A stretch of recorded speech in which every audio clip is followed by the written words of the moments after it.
కానీ ఆటలు కానీ పాటలు కానీ అన్నింటిలో కూడా ఎందుకు పెట్టారు అంటే దీనంతా మళ్ళీ మనం పోయి పిల్లలకు చెప్పాలి. పిల్లలకు చెప్తేనే చదవని నేను ప్రార్థిస్తున్నాను. అంటే చదువుతాం.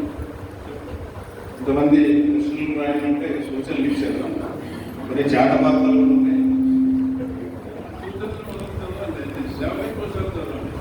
వస్తానండి. పేర్లు కూడా రాయలేదు. ఆచార్యుడికి ప్రతి బాధ్యత ఉంటుందని ఇక్కడ తెలియజేస్తారు. కానీ పాఠశాల విషయం వచ్చేసరికి అనుభవం కలిగిన ఆచార్యుడు ప్రధానాచార్యుడు నీకేం తెలియదు అంటారు. మేము ఎంత చేసినా గుర్తింపు ఉండదు. ఏం చేశారో చెప్పండి అంటారు. మాకు సమాధానం కావాలి. దీనికి సమాధానం మాత్రం చాలా ఇష్టమైన ప్రశ్న ఇది. ఎందుకంటే ప్రధానాచార్యుడు ఒక విధంగా ఉంటాడు. ఆయనను కన్విన్స్ చేసే బాధ్యత మనదే. అంటే ఏ విధంగా మనం చేస్తే వాళ్ళు సరే అంటారో ఆ విధంగా మనం ప్రవర్తించో లేకపోతే మనం చదువు చెప్పో అది ఆయనను ఒప్పించే బాధ్యత మనది. కాకపోతే అట్లా కూడా కాదు అని అనుకున్నప్పుడు మీ దగ్గరికి అధికారులు వస్తారు. ఎప్పుడైనా వచ్చినప్పుడు ఫలానా ఎట్లా ఉన్నది, మేము ఇట్లా అనుకున్నాము, కాకపోతే మీరు అట్లా అక్కడ చెప్పిండ్రు, కానీ అది ఇక్కడ ఇంప్లిమెంట్ చేయడానికి సరిపోతలేదు అనేది మీకు ఆలోచన వస్తే అధికారులు అక్కడికి ఇన్స్ట్రక్షన్కి వచ్చినప్పుడు మీరు చెప్పి దాన్ని కొంత మీ మధ్యన వాళ్ళ మధ్యన ఇద్దరి మధ్యన సయోజన చేస్తానికి అవకాశం ఉంటుంది. అంతే, దానికి అవసరం ఏముండదు. మీలో ఉంటుంది. మీరు వచ్చినప్పుడు ఇద్దరిని కలిపి కూర్చుని పెట్టే బాధ్యత మాకు ఉంటుంది. ఇంకో ప్రశ్న అండి. పేరు రాయలేదు. ద్వితీయ కాలాంశాన్ని బోధన కాలం అనుకుంటా. ద్వితీయ కాలాంశాన్ని కాస్త ఎక్కువ సమయం ఇస్తే బాగుండేది ఆచార్య. ఇంకా ఎక్కువ విషయ పరిజ్ఞానం పెంచుకోవాలనిపించింది. అయితే ఇది మన వర్గ ఏంటి? ఓన్లీ బోధనే కావాలి. ఏ సమయం దానికి ఇవ్వాలి. ఆ బోధన ఎంతసేపు చేస్తాము? మనం టైం టేబుల్ తయారు చేసుకున్నాం. ఆ టైం టేబుల్ చేసుకుంటున్న దాని ప్రకారమే అంటే 2 సబ్జెక్టులు, 2 భౌతికగానే, ఇంకా ఇతర సాధన భౌతికగానే 4 రోజు 4 కాలాంశం. తర్వాత మన ఉద్యోగ ఆటలు అన్నీ ఉంటాయి కాబట్టి అన్నిటికీ సమభాగం చేయాలి. ఒకదానికి ఎక్కువ చేస్తే ఇంకోదానికి కట్ చేయాలి. మీరు చూసారు కదా ఎంత టైట్గా ఉన్నది. మనం 5 గంటల నుంచి మొదలు పెడితే రాత్రి 8:30 దాకా మన యాక్టివిటీస్ ఉన్నది. తర్వాత భోజనం. అసలు భోజనము 7:30కే చేయాలి, కానీ అది టైం సరిపోతుంది పని. మీరు ఇప్పుడు దానికి సమాధానం ఏం చెప్పగలము? కాబట్టి ఏ సమయం ఎంత ఇవ్వాలో అంతే ఎంత తయారు చేసుకుని ఆ ప్రకారంగా మనం చెబుతున్నాం. అయితే దీనికి ఒకవేళ మీరు టైం పెంచాలి అని అనుకుంటే టైం కాదు, రోజులు పెంచుదాం. మీరు ఒకవేళ అనుకుంటే ఈరోజుకు 40 రోజులు ఉండేది కనుక దాన్ని 30 రోజులు చేశారు. ఇప్పుడు 20 రోజులు చేశాము. కాబట్టి అంతకంటే ఎక్కువ సబ్జెక్టుకు ఇస్తానికి మన చేతిలో లేదు. సంస్కారం కావాలి తప్పకుండా. ఎందుకంటే మనం ఓన్లీ చదువు చెప్తానికి ఇదే మన పని. అన్ని సంస్కారాలు చెప్పుకుంటూ చదువుతో పాటు అన్ని చెప్పుకోవాలి. మన ఫలితాలు బాగుండాలి. ఉన్న విద్యార్థులకు సంస్కారం కూడా నేర్చుకోవాలి. అందుకని అన్ని సమపాలంగా తయారు చేసి టైం టేబుల్ తయారు చేస్తాం. కాబట్టి దాన్ని మనం ఏం చేయడానికి లేదు. ఒక రోజు తప్ప రోజులు పెంచవచ్చు. అంతే, అది మన చేతుల్లో ఉన్నది. తర్వాత ఇంకో ప్రశ్న అండి. పేరు రాయలేదు. ఆచార్యులు ఎక్కువగా శ్రమించిన గౌరవ వేతనం తక్కువ చెల్లిస్తున్నారు. కావున నిత్య అవసరాల దృష్ట్యా వేతన పెంపుదల చేయవాలని కోరుకున్నాము అంటే ఎక్కువ మంది రాసినట్టున్నారు. గౌరవ వేతనము అంటే దానికి ఎక్కడ అంచనాల తక్కువ ఎక్కువ అనేది ఏముండదు. మనకు మన బడి మనకు వచ్చిన శుల్కం దాన్ని బట్టే మన వేతనం నిర్ణయించబడుతుంది. ఒకటి అదేమో దానికి. ఇంకోటి ఏంటంటే విద్యాపీఠం ఒక నిర్ణయించిన ఒక బేసిక్ వర్క్ అయిన తర్వాత ఆ బేసిక్ మాత్రం కంపల్సరీ ఇవ్వాలి. అంటే అక్కడ శుల్కం రావట్లేదు, ఇయ్యము మేము అంటానికి వీలు లేదు. అది మాత్రం ఇవ్వాలి. ఇంకా ఏమైనా గౌరవ వేతనం ఎక్కువ ఇవ్వాలి తక్కువ అనుకుంటే అది మన మీదనే ఆధారపడుతుంది. ఎందుకు? మనం కష్టపడి మనం మంచి చదువు చెప్పి మంచిగా అట్రాక్ట్ చేసి పిల్లలను పెంచుకుంటే మన నిర్వహణ స్థాయి అనేది పెరుగుతుంది. పెరిగినప్పుడు మనం దాన్ని కొంత పంచుకోవచ్చు, కొంత డెవలప్మెంట్ చేయవచ్చు, కొంత మనం తీసుకుంటానికి అవకాశం ఉంటుంది. అంతేగాని అది ఎవరో ఇచ్చేది కాదు, మనం వాటికి అడుగుతూ వచ్చేది కాదు. కాబట్టి మనలోనే ఉన్నది. అది ప్రధానాచార్య వద్దనా సరే మనం ప్రచారం చేసి సంఖ్య పెంచుకునే ప్రయత్నం చేయవచ్చు. చేస్తే ఆటోమేటిక్గా నిర్వహణ సాధన పెరుగుతుంది. మనం శుల్కం కూడా గౌరవంగా తీసుకోవచ్చు, కొంత ఎక్కువ. ఈ బకాయిలు కూడా బాగా వసూలు చేయాలండి. అదే మన చేతిలో ఉన్నదని చెప్పాను కదా. బకాయిలు ఏమైనా ఉంటే అవి క్లాస్ టీచర్లు తప్పకుండా రోజువారీగా వాళ్ళు పేమెంట్ చేసేదాకా. అయితే పేమెంట్ నేను పేదవాళ్ళని నా దగ్గర పైసలు లేవు చెల్లించలేను అని అంటే దానికి వీలే లేదు. ఎందుకంటే ఒక రోజు పోతే ఇద్దరు భార్యాభర్తలు పనిచేస్తే 1000 రూపాయల కన్నా తక్కువైతే రాదు. ఇవాళ రేపున్న కూలైనా సరే, కూలి చేసే వాళ్ళైనా సరే. కాబట్టి మనకు చెల్లించేది ఒక రోజుదే. ఇట్లా వాళ్ళకు వివరించి చెప్పాలి. అప్పుడు మనం కొంత కలెక్షన్ చేయడానికి ఎక్కువ అవకాశం ఉంటుంది. ఎన్ Dikshita Sharadadhama need half day schools on Saturdays. బహుశా వర్గలోనా లేకపోతే డైలీ? దీక్షిత్ గారు ఎక్కడమ్మా? వర్గలోనా స్కూల్లో? Need half day schools on Saturdays and there should be శ్లోకాలు, శారీరక యోగా క్లాసెస్. దట్ మీన్స్ ఇది కూడా హాఫ్ డే కావాలా? పిల్లలకా మనకా? పిల్లలు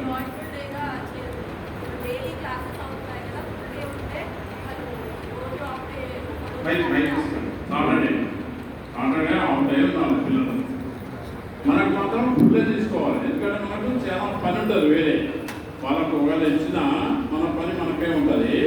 మనం సరే అది మేనేజ్మెంట్, లోకల్ మేనేజ్మెంట్ దాన్ని డిసైడ్ చేసి మీకు అవగాహన కలిగిస్తుంది. మేము కాకపోతే ఇక్కడ కామన్గా మనం ఇప్పుడు ఏం టైంటేబుల్లో అదే నడుస్తుంది. ఒకవేళ మీరు మీ ప్రబద్ధకాల మీద అది ప్రపోజల్ పెట్టుకొని ఒకవేళ మీరు కనుక మీ చేసింది వాళ్ళకి మంచిగా అనిపిస్తే వాళ్ళు దాన్ని యాక్సెప్ట్ చేసుకోవడానికి అవకాశం ఉంటుంది. మీరు అది పాఠశాలలో చెప్తేనే బాగుంటుంది. ఇది కామన్ చేయలేము. ఇంకోటండి, దీంట్లో కంటిన్యూషన్ శనివారం అసెంబ్లీ యాక్టివిటీలో టీచర్స్కి అవకాశం ఇస్తే బాగుంటుంది అన్నట్టు రాశారు. Assembly activity news but teachers వాళ్ళు ఆన్ సాటర్డే. అవును, ఇది ఉంటుంది కదా. అన్ని పాటల న్యూస్ చెప్తారు. టీచర్స్ చెప్పాలని టీచర్సే చెప్తారు. టీచర్స్ కూడా చెప్తారు, పిల్లలు కూడా చెప్తారు. అయితే మీరు ఆ అవకాశం ఓన్లీ న్యూసే కాదు, మీరందరూ కూడా రోజు ఒక్కసారి, రోజు అంటే అందరికీ రాదు, రోజు ఒక్కరు ప్రార్థన చెప్తారా పిల్లలు కాకుండా మీరే. అది చెప్పినందువల్ల మనకు కంఠస్థం అయిపోతుంది. నాకు తెలిసి అందరికీ ఇక్కడ ప్రాక్టీస్ అయినందువల్ల కంఠస్థం రాకపోవచ్చు, కొంతమందికి రావచ్చు. అయితే రోజొకరు ఏదో ఒక సూక్తి చెప్పుకుంటూ మనం కూడా అడిగి మేనేజ్మెంట్ని అడిగి ప్రధానాచార్యని అడిగి అవకాశం తీసుకొని చెప్తే ఇది కరెక్ట్ మంచి పద్ధతే. అది మనం అక్కడ ఒకసారి పాఠశాలలో ప్రతిపాదించవచ్చు. ఇంకో ప్రశ్న అండి, పేరు రాయలేదు. ఉత్తరార్థం పూర్తి చేసుకుంటున్న ఆచార్యులకు కానీ మాతాలకు కానీ విద్యాపీఠం తరఫున మంచి సలహా ఇవ్వగలరని మనవి. మళ్ళీ ఏమైనా అవకాశాలు అని ఒక చిన్న చిక్కలు పెట్టి వచ్చిన పెట్టి మీరు ఉత్తరార్థ చేసిన తర్వాత మంచి అవకాశం అంటే మీరు మంచిగా డెవలప్ చేసుకోవచ్చు మీ సబ్జెక్టు. అది ఎప్పుడు మీరు వెంటనే వచ్చే పూర్వార్థం కానీ ఉత్తరార్థం కానీ బోధించడానికి మాకు అవకాశం ఇవ్వండి అని అప్పుడు పెట్టుకోవాలి. అయితే అప్పుడు మీ సబ్జెక్టు పెరుగుతుంది. మీకు తెలుస్తలేదు. కొంతమందికి ఏంటంటే మళ్ళా పోవాలన్నా అని అనుకోండి. కాదు, మళ్ళా పోవాలన్నా అంటే మీ సబ్జెక్ట్ ఇంక్రీజ్ అవుతుంది. మీ ప్రధానాచార్య కానీ మీ కమిటీ వాళ్ళని కానీ రిక్వెస్ట్ చేసి మేము మళ్ళీ పోదాము, ఎందుకు బోధించడానికి పోదాము, సరే ఆటలు పాటల సరే కొంతమందికి ఇంట్రెస్ట్ ఉంటుంది కాబట్టి బోధనా ప్రబోధకులకు వస్తానికి అవకాశం ఉంటుంది. వస్తే మా ప్రాంతంకు విద్యాపీఠంకే లాభం కాదు, విద్యాపీఠంకి ఏంటంటే ఇబ్బంది లేకుండా పని జరుగుతుంది, కానీ మీకు చాలా లాభం జరుగుతుంది. ఎందుకంటే చదవకుండానే అంటే స్వయంగా దానికి ప్రిపేర్ కాకుండానే మీకు నాలెడ్జ్ పెరిగిపోతుంది. దీనికి ఉదాహరణ నాదే ఉన్నది, నేను చెప్తా వినండి. నేను ICDFA అని ఒక ఇన్స్టిట్యూట్ ఉంటుంది కలకత్తా, దాని ఎగ్జామ్ రాస్తున్నప్పుడు నేను ఇంటర్మీడియట్ అయిపోయిన తర్వాత దాంట్లో ఫైనల్ ఉంటుంది. ఫైనల్లో నా సబ్జెక్ట్ అకౌంట్స్ అనేది చాలా కఠినమైనది. అయితే నేను మా శ్రీమతి బీకామ్ చదువుతున్నప్పుడు వాళ్ళ ఫ్రెండ్స్ అందరూ కలిసి వాళ్ళకు ట్యూషన్ చెప్పాను. నేను ఓన్లీ అకౌంట్స్ కామర్స్ రెండు చెప్పినాను. వాళ్ళ కాలేజీలో చెప్పిన ఒక పీరియడ్, ఇంట్లో 2-3 గంటలు చెప్పేది. అయితే దానివల్ల నేను అంతకుముందు ఫెయిల్ అయిన సబ్జెక్టు ఆటోమేటిక్గా 60% ఎక్కువ వచ్చింది మార్క్స్. కాబట్టి మనం తెలియకుండానే మన నాలెడ్జ్ పెరిగిపోతుంది. ఇంకోటి కూడా మా మరదలు పిల్లలు ఆమె ఏం చేయలే, 6వ తరగతి 5వ తరగతి పిల్లలను వీళ్ళు 10th చదువుతుండే, వీళ్ళకు వాళ్ళకు ట్యూషన్ చెప్పించేది. అంటే చదువుతున్నాం అని అనుకోకుండా ఆటోమేటిక్గా వాళ్ళకు వల్లించడానికి అవకాశం ఉంటుంది. కాబట్టి వాళ్ళకి చెప్పాలి అన్నప్పుడు మనకు పెరుగుతుంది, మనం పెంచాలని మనకు జిజ్ఞాస వస్తుంది. అందుకని అది కంపల్సరీ మనకు మంచి బిహేవియర్. అకాడమిక్ ఇన్ఛార్జ్ యొక్క బాధ్యతలను స్పెసిఫిక్ రూల్స్ను తెలుపగలరు Devender Chari, ID number 325. Okay, academic in charge అనేది మనం పెడుతున్నాం. కాకపోతే ఎందుకు పెడుతున్నాం అంటే ప్రధానాచార్యకి ఇంగ్లీష్ కొద్దిగా ఫ్లూయెన్సీ లేకనా, సీనియారిటీ ఉంది, అన్ని అడ్మినిస్ట్రేషన్ కెపాసిటీ ఉంది. కొంచెం ఇంగ్లీష్ ఏమన్నా పాత వాళ్ళకు రాకపోతే కొత్త వాళ్ళను, ఇంగ్లీష్ వచ్చిన వాళ్ళను దాదాపు మనం అకాడమిక్ ఇన్ఛార్జ్ పెడుతున్నాం. అప్పుడు అకాడమిక్ ఇన్ఛార్జ్ అంటే మంచి సంఖ్య ఉంది, బడిలో ఉంటేనేమో ప్రధానాచార్యకి తీరదు, 1-2 సబ్జెక్ట్ చెప్తాడు. అకాడమిక్ ఇన్ఛార్జ్ కూడా వాళ్ళందరి కూడా అందరు టీచర్లది మనము వెరిఫై చేసే బాధ్యత మనది. కాబట్టి ఒక 2 పీరియడ్ మాత్రమే ఇచ్చి తర్వాత ఇంకొక 2 కానీ 3 కానీ ఆచార్యులని వెరిఫికేషన్ చేయాలి. అది మన అనుకున్నది. కానీ అట్లా కొంత జరగకపోతే మాత్రం అది జరిగేటట్టు మళ్ళీ ఒకసారి రిపీట్ చేస్తాం, అందరికీ తెలియబడతాం.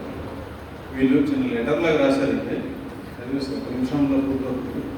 విద్యాభారతి అఖిల భారతీయ శిక్షా సంస్థల వారు అనేక సత్కృతి శిశు మందిరాలను స్థాపించి సమాజాన్ని జాగృతం చేస్తున్నందుకు నా ధన్యవాదాలు. నా మనవి ఏమనగా పల్లె ప్రాంతాల్లో ఉన్న విద్యార్థులకు విద్య అందడం లేదు. కొందరు పిల్లలు ఇప్పటికీ కూడా విద్యకు నోచుకోక బాల కార్మికులుగా కూలీలుగా జీవనం సాగిస్తున్నారు. మరికొన్ని గ్రామాల్లో ఆర్థికంగా లేనప్పటికీ పిల్లలు కార్పొరేట్ పాఠశాలలో చదివిస్తున్నారు, కానీ వారికి సరైన విద్య అందడం లేదు. ఏకోపాధ్యాయ పాఠశాలలు ఉన్నప్పటికీ సరైన విద్య అందడం లేదు. కావున పట్టణాలలో ఉన్న పిల్లలకు విద్యతో పాటు సంస్కారం ఇవ్వాలని, పల్లెల్లో ఉన్న పిల్లలకు సంస్కారంతో పాటు ఉత్తమ విద్యను అందగలని నా ప్రార్థన. శారదాము, భాగ్యనగర్, ఐడి నెంబర్ 310. దీనికి మనం చిన్న పల్లెలలో కానీ ఈ నగరాలలో ఉన్న బస్తీలలో కానీ ఏకోపాధ్యాయ పాఠశాలలు, సంస్కార కేంద్రాలు నడిపిస్తున్నాం. దాని ద్వారా సరే 2 గంటలు నడిపిస్తాం మనం, అది ఉచితంగా నోచుకోలేను. అదే మన భావం. మనం చేసేది కూడా ఎక్కువ చదువుకోలేక గవర్నమెంట్ స్కూళ్ళకు పోయి చదువుకుంటే అక్కడ అందరూ అన్నీ చెప్పకుండా ఉంటే మనము మంచిగా కొద్దిగా 1 గంట సేపు మన సంస్కారము, ఇంకో గంట సేపు చదువు చెప్తున్నాం. మనం ఏకల పాఠశాలలో అక్కడ అడవులలో కావచ్చు, ఇక్కడ సంస్కార కేంద్రాలు సిటీల బస్తీలలో కూడా జరుగుతున్నాం. అది ఇంకా పెంచాలి అనేది మనం దాని మీద ప్రెస్ చేస్తున్నాం. అయితే మీరు ఇక్కడ ఏమైనా ప్రధానాచార్యులు ఎవరైనా ఉంటే ఒక్కొక్క పాఠశాలకు కంపల్సరీ ఒక సంస్కార కేంద్రం నడపాలి అనేది మనది ఉన్నది. కాబట్టి మనకిప్పుడు 177 పాఠశాలలు ఉన్నాయి. 177 స్టార్ట్ అయినాయి, అట్లా రన్నింగ్ అవుతున్నాయా లేదా నాకు తెలియదు. దాన్ని ఈ 100 సంవత్సరాల శతాబ్ది అంటే సంఘ శతాబ్ది ఉత్సవంలో దాన్ని డబల్ చేయాలనేది మన కోరిక. కాబట్టి ప్రతి పాఠశాల నుంచి 2 కానీ 3 కానీ నడిపిస్తే అప్పుడు కొన్ని నడిపించలేవు. ఎందుకంటే వాళ్ళ దగ్గర ఉండేదే 30-40 మంది 50 మంది ఉంటే వాళ్ళ కెపాసిటీ సరిపోదు. వాళ్ళు కూడా ప్రయత్నం చేయొచ్చు. వాళ్ళు ఎవరి ద్వారా వాళ్ళ ప్రబంధకాన్ని సభ్యులను ప్రేరేపించి మీరు నెలకు ఒక 1500 ఇవ్వండి, 2000 ఇవ్వండి, మేము తెప్పిస్తాము పరాజుల అట్లా అని వాళ్ళను పనిలో పెట్టచ్చు. అప్పుడు వాళ్ళకు పని అర్థమవుతుంది. అప్పుడు వాళ్ళ దానం ఏమైనా చేస్తే మనం కూడా చేయొచ్చు. పెద్ద పాఠశాల అయితే కంపల్సరీ పాఠశాల నుంచి స్పాన్సర్ చేసి చేయాలి. ఇంకా కావాల్సింటే ఆచార్య కూడా పోవచ్చు. మనం ఆచార్య కాకుండా అక్కడ వేరే చదువుకున్న పిల్లలు, ఆ బస్తీలో చదువుకున్న పిల్లలు ఉంటే వాళ్ళతో చెప్పిస్తున్నాం. ఆ విధంగా మనం ప్రయత్నం చేస్తే మీరు మంచి క్వశ్చన్, అందరూ చాలా బాగా ప్రయత్నం చేస్తే అందరూ కూడా సంస్కారవంతులైతారు, చదువు వచ్చిన వాళ్ళు అవుతారు. ఇప్పుడే పర్యవేక్షకులు గారు ఫోన్ చేశారు. ఒక 5 నిమిషాలు 10 నిమిషాలు ఇక్కడే ఉండొచ్చు. అట్లా వ్యవస్థ సెట్ చేస్తున్నారు. అక్కడ అయిపోలేదు కనుక ఇంకా 2 లెటర్లు ఉన్నాయండి, ఇంకా అయిపోలేదు. 2 లెటర్లు ఉన్నాయి. కనక్రమాంక 7 వారు పఠనం చేయాలట. బాచీరో పద్ధతిలో భోజనం ఉంటుంది కింద. పెద్దనే నా యొక్క సందేహానికి సరైన సమాధానం ఇవ్వగలరు. స్కూల్ ఎన్విరాన్మెంట్ నీట్గా ఉంటేనే కదా ఆచార్య పేరెంట్స్ కూడా మా పిల్లలు స్కూల్లో జాయిన్ చేస్తారు. అయితే మా దగ్గరలోని స్కూల్కి సంబంధించిన పెద్దలు ఏమంటారంటే మీ ఉపాధ్యాయ బృందం మాత్రమే స్కూల్ని డెవలప్ చేయాలి, మీరే పిల్లలు తీసుకురావాలంటారు. సరే, మేము ఉపాధ్యాయ బృందం కలిసి క్యాన్వాస్ చేసాం, కానీ పేరెంట్స్ అడిగే ప్రశ్నలు ఏంటంటే మీరు కరికులము యూజ్ చేస్తున్నారు, గవర్నమెంట్ బుక్స్ వాడుతున్నారు, అవి మాకు ఇంట్రెస్ట్ లేదు అంటున్నారు. స్కూల్ ఎన్విరాన్మెంట్ అంటే చూడడానికి నీట్గా లేదని జాయిన్ చేసిన వాళ్ళు కూడా వెనక్కి వెళ్తున్నారు. మీ యొక్క కార్యదర్శి వరకు ఏమి ఆర్థికంగా పట్టించుకోరు. ప్రతిసారి మీరేం చేస్తున్నారని మమ్మల్ని ప్రశ్నలు అడుగుతారు, కానీ వారేం చేసేది ఏం లేదు. ఇక్కడ నేను చూశాను, ఉదయం 9 గంటల సమయంలో వచ్చే పెద్దలు వారి యొక్క సేవాభావం నచ్చింది. కానీ మా దగ్గర ఉన్న పెద్దలు అలా చేయరు. ఎవరిని కూడా స్కూల్ డెవలప్మెంట్ కావాల్సిన వనరులు అడగరు. అయితే చాలామంది తల్లిదండ్రులు పిల్లలు మధ్యతరగతిలో జీవిస్తూ వారి పిల్లలకు మంచి చదువు అందించాలనే ఉద్దేశం ఉన్నవారికి మనము అండగా నిలవాలి. సలహా సూచన ప్రశ్నలు అన్నీ ఉన్నాయి. ఇది నీట్గా పెట్టుడు మన వంతు, డెవలప్ చేసుడు అనేది కార్యకర్తల పని. అది కార్యకర్తలను మనము సమావేశం పెట్టినప్పుడు మన కార్యకర్తలు 10 మంది, ప్రబంధ కాలనీలో 9 మంది ఉంటారు. 9 మంది అంటే ప్రబంధ కాలనీ సమావేశము రెగ్యులర్గా నెలకొకసారి తప్పకుండా జరగాలి. అంటే సంవత్సరంలో 10 సార్లు జరగాలి. 10 సార్లు అంటే మిగిలినది జూన్ స్టార్టింగ్ ఉంటుంది, మే ఉండదు పని. కాబట్టి 10 సమావేశాలు జరగాలి. అయితే ఆ 10 సమావేశాలు జరిగినప్పుడు ఇవన్నీ డిస్కస్ చేయాలి. అట్టుగా మనం అనుకోవడం ఇక్కడ అనుకొని జరిగేది కాదు. అక్కడ ఫలానా దగ్గర ఇక్కడ మనం చెప్తుంటాం కదా, ఫలానా బడి బాగుంది, ఫలానా బడి సంఖ్య పెరిగింది, ఫలానా వాళ్ళు ఇట్లా చేస్తాను అని మీకు తెలిసి ఉంటుంది. ఇది ఆ సమావేశంలో చెప్పాలి. ఫలానా దగ్గర బాగుంటుంది, ఆ సమితి వాళ్ళు ఇట్లా చేస్తున్నారు, ఇందువల్ల ఇంత సంఖ్య పెరుగుతుంది, నీట్గా ఉంటుంది. ఆ నీట్గా చేస్తున్న మాత్రం మన వంతు, డెవలప్మెంట్ మాత్రం కమిటీ వాళ్ళ వంతు. కాబట్టి నెల సమావేశం తప్పకుండా జరిగేటట్టు చూడాలి. మీ పాఠశాలలో ప్రతి నెల సమావేశం జరుగుతుంది అన్న చేతులేదండి. సగం ఉంటున్నారు. కాబట్టి ఇక మిగిలిన వాళ్ళు కూడా జరిగేటట్టు చూసి వాళ్ళను ప్రేరేపించాలి. పక్కన పాఠశాలకు చెప్పాలి, డెవలప్ అయిన పాఠశాలకు చెప్పాలి. అట్లా ఇప్పుడు కరీంనగర్ ఉన్నదనుకోండి, కరీంనగర్లో ఒక 6 సంవత్సరాల క్రితం అక్కడ 70 మంది పాఠశాల పిల్లలే ఉంది. 70 మంది.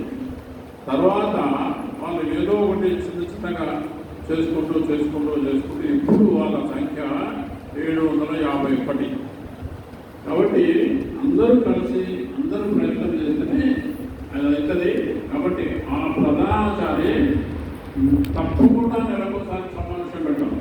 సమావేశంలో ఏంటంటే సరే ఖర్చు అవుతుంది అనుకోవచ్చు, తప్పకుండా ఒక డేట్ పెట్టి ఆ రోజు అందరికీ పిలిచి టిఫిన్ పెట్టి మళ్ళీ పిలుస్తాడు మీటింగ్. సరే మన దగ్గర పైసలు లేకపోతే ఖర్చు అయితే ఖర్చు ఎవరో వాళ్ళే పెట్టుకుంటారు, అంతే మేము పెడతామంటేనే పెట్టేది. టిఫిన్ పెట్టి మరి అదొక మంచి అవకాశమే, ఎందుకంటే అందరూ వస్తానికి అవకాశం ఉంటుంది. సరే ఏదో ఒకటి పోయేద్దాం అనేది వాళ్ళకు కూడా ఉంటుంది. అని రోజు పిలుస్తున్నారు, నెల నెల పిలుస్తున్నారు, ఒక నెలన పోవాలి కానీ అనుకుంటారు. కాబట్టి సమావేశానికి అది ఒక మంచి అడ్వాంటేజ్. మీరు సమావేశం అనేది ఒక్కలే వచ్చారు అని నడపాలి, ఇద్దరే వచ్చారు నడపాలి. ఆడ ఏంటి మినిట్స్ రాసినాక మళ్ళీ ఇంకో సమావేశానికి ఆయన నాడు ఇంకో ఆయన ఏమనుకున్నాం, ఏంటి ఎట్లా చేయాలని పనిచేస్తున్నాం అనేది అది కంటిన్యూగా సమావేశాలు జరిగితే మీకు అసలు డెవలప్మెంట్ ఆగనే ఆగదు, అన్ని పనులు జరిగిపోతూ ఉంటాయి. ఈ డెవలప్మెంట్ సమితిలన్నీ కూడా గొడవలన్నీ కూడా ఆ విధంగా జరుగుతూ ఉంటాయి. Last and final. My name is Vemul Pradhan. I am from Jawahar Nagar, Godavari. A small suggestion question is this. Suggestion question వారికి అర్థం కాదు. Conduct of micro teaching. We are giving micro teaching for that you are all giving marks. It is correct, but okay, it is good. You can give it as a result. After conducting micro teaching, individual call one by one and say the defects and mistakes we have done while teaching. This is best correction for our teaching learning process for better perfection. రెండోది, and only for me Acharya, please provide Acharya Darshan book is in English version. ఇందులో రెండు ఉన్నాయి. ఒకటేమో micro teaching అయిపోయిన తర్వాత వెంటనే ఆ defects కానీ మిస్టేక్స్ కానీ వెంటనే కరెక్షన్ చేసి సవరిస్తే బాగుంటుంది అనేటువంటి ఒకటి. రెండోదేమో ఆచార్య దర్శన పుస్తకం నాకు ఇంగ్లీష్లో కావాలి. ఆచార్యదర్శి ఇంగ్లీష్ అనేది ఈ సంవత్సరం చేస్తామా చేయమా అనేది ఆలోచించాలి. ఎందుకంటే తయారయ్యి నాటుకుంటాం, ఇంకా ఇంగ్లీష్ కూడా పెడితే లేట్ అయ్యారు. కాబట్టి వచ్చే సంవత్సరం ఆ ఇంప్లిమెంట్ చేద్దామనేది నేను రికమెండ్ చేస్తాను, అది చెప్తాము, మాట్లాడతాము. ఇంకోటి మైక్రో టీచింగ్ చెప్పిన తర్వాత వెంటనే చూడాలి, దిద్దాలి అని అంటాడు పేపర్. మరి వెంటనే దిద్దుతారు కదా, కరెక్షన్ చేస్తారు కదా, కానీ చెప్తలేదా మీకు?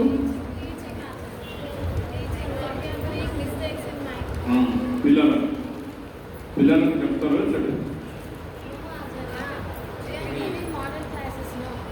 ఇది నేను చెప్తానండి. మైక్రో టీచింగ్ ఏంటి? What is the purpose of micro teaching? Only me style పోవడం కొరకు అసలైనటువంటి మోడల్ ఇచ్చే ముందు జస్ట్ ప్రాక్టీస్. దాంట్లో ఉన్న 10 నిమిషాల్లోనే మిస్టేక్స్ ఉంటాయని మీరేది అనుకుంటారు, ఉంటే దాంట్లో రాస్తారు. అదేదో మార్కుల పర్పస్ లేకపోతే దేని కొరకు కాదు కదా. మనం వందలాది పాఠాలు చెప్తూ ఉన్నప్పుడు జస్ట్ ప్రాక్టీస్ కోసము అవేంటో వాళ్ళు చెప్పాలన్నా మనకు తెలియదా? నాకైతే తెలిసిపోతుంది, చూస్తున్నప్పుడే తెలిసిపోతుంది, పిల్లల రెస్పాండ్ తెలిసిపోతుంది. దీనికోసం వాళ్ళు అసలు ఏదో పెద్ద లెసన్కే 1-2 సజెషన్స్ ఉంటాయి 40 minutes క్లాస్కే. అటువంటి మీరు చెప్పేటువంటి 10 నిమిషాల క్లాస్లో సజెషన్స్ ఏముంటాయి మనకు తెలిసిపోతుంది. అయినా మనం ఏం చేసాము అనేటువంటి మైక్రో టీచింగ్లో పర్పస్ అది కదా. దీని గురించి డిస్కషన్ ఏమి ఉండదు, జస్ట్ ప్రాక్టీస్. దానికి ఆల్రెడీ చేస్తారు. సరే ఇది కూడా అవసరము అనుకుంటే మీరే వెళ్ళి వాళ్ళు అప్రోచ్ అవ్వచ్చు. మేమైతే అప్రోచ్ అయ్యేవాళ్ళం. వెంటనే ఎవరైతే మన అబ్జర్వర్ ఉన్నారో అబ్జర్వర్ ఆచార్య అడిగి చెప్పేవారు, బాగానే ఉంది, ఇది ఒకటి చిన్నది అంటే సబ్మిట్ చేసుకుంటే సరిపోయేదని ఆన్ ది స్పాట్లోనే మాట్లాడేవారు. ఇప్పుడు కూడా మాట్లాడుతున్నారు తెలిసి చాలా మంది ఆచార్యులు. తెలిసిపోతుంటుంది కదా, మనకే తెలుస్తుంటుంది, తోటి ఆచార్యులు కూడా తెలుస్తుంది. అందుకే ఇది పెద్ద ఇష్యూ కాదని నేను అనుకుంటున్నాను. ఏమైనా కాబట్టి ఎంతమంది అంగీకరిస్తారు దీన్ని? అది కరెక్ట్ మంది అంగీకరిస్తారు. అందరికీ అందరూ వయోశివతానికి మాత్రమే చెప్తాం. ఇవ్వలేకపోతే ఏదైనా మాట్లాడుతున్నాడు, ఎవరున్నారో దాని జాగ్రత్తగా మాట్లాడాలి అంతే. కాబట్టి నీకే ఇంకా మీరేమన్నా ఇంకా అడిగాను, ఏమడకపోతే నేను అడగని చెప్తాను. దీన్ని ప్రధానాచారం ఉండవచ్చు, సగం మంది ఉండవచ్చు. కాబట్టి మీరు పోగానే ఇక్కడికి వచ్చేది అక్కడ ఏం జరుగుతుందో బకాయి లిస్ట్ తేలిందా, ఫైనల్ అకౌంట్స్ ఎన్ని రోజులు చేసుకుంటాం అని పోగానే రివ్యూ చేసుకోవాలి. ఫస్ట్ ఆడిట్ ఏం కాదు, చేసే అంకెక్షణ ఉండడం కాదు, మనం సరిగా రాసి సరైన పద్ధతిలో ఉంటే వాళ్ళు వెంటనే కంప్లీట్ చేస్తాం. కాబట్టి పోగానే అదొకటి. నేను ఇక్కడ ప్రాంతంలో సందేశం ఇచ్చారు, మీరు ఒక ప్రధానశాఖ కాకుండా కూడా మీ ప్రధానశాఖ చెప్పండి, ఇది మన బాధ్యత అని చెప్పారు అని చెప్పి తొందరగా ఫైనల్ అకౌంట్స్ కంప్లీట్ చేయడానికి ప్రయత్నం చేయండి. ఇంకా డౌట్ ఉంటే చెప్పండి.